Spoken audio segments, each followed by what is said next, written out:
కాబట్టి ఇప్పుడు ఈ 15 తర్వాత కిషన్ రెడ్డి గారి వెంట పడతా అనే దాన్ని ఇప్పుడు వాళ్ళు జీర్ణించుకోలేకపోతున్నారు బీజేపీ.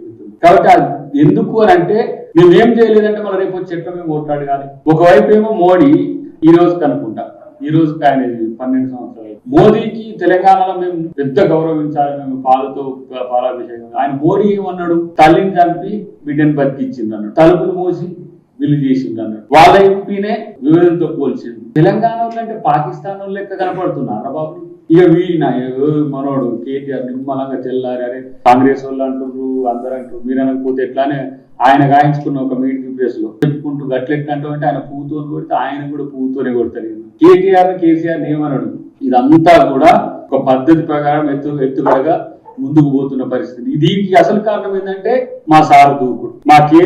ఇప్పుడు ఎంతసేపటికి కేటీఆర్ హరీష్ రావు మీద చర్చ పెడుతున్న మీటింగ్లలో కానీ మేము ఇలా చెప్పేది మేము చేస్తున్న పనుల యొక్క దూకుడు గాని మేము చేస్తున్న వేగవంతమైన అభివృద్ధి గాని వీళ్లకు అడ్డంకిగా మారింది. 2034 వరకు ముఖ్యమంత్రి నేనే సరే గుబిక్కుమంటల కోసం రాత్రి లేచేదో తయారు చేసుకుని రేపు ఇది చేద్దాం. వీళ్ళ మధ్యలో ఏమొస్తే అది తెర మీదకి తెచ్చుడు.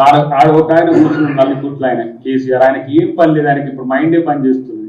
కేటీఆర్ కు ఒక వార్త, హరీష్ రావుకి ఒక వార్త, అటు పిలిచి బీజేపీ వాళ్ళని ఇది మాట్లాడమంటారు, అది మాట్లాడారు. ఇక ఉక్కిరి బిక్కిరి అవుతారు ఇక్కడ అన్నట్టుగా. కానీ ఇలాంటి పరికరాన్ని టెక్నిక్స్ తో మీరు చేసే ఎత్తుగడలను తిప్పికొట్టే ఇలా రేవంత్ రెడ్డి గారు ముఖ్యమంత్రి అయ్యారు. మీరు వేసే నక్క వేషాలు తెలియక కాదు, మీరు వేసే తిక్క వేషాలు తెలియక కాదు. బీజేపీ బీఆర్ఎస్ రాజకీయ రహస్య ఒప్పందంలో భాగంగానే మీరు కాంగ్రెస్ ప్రభుత్వం మీద ఇద్దరు కలిసి అసలు ఈ పాకిస్తాన్ అనే దాన్ని ఎవరిది బీజేపీ బీఆర్ఎస్ వాళ్ళు వాడుకుంటారు అవుట్ సోర్సింగ్, అది మనదే ఇది మనదే అని.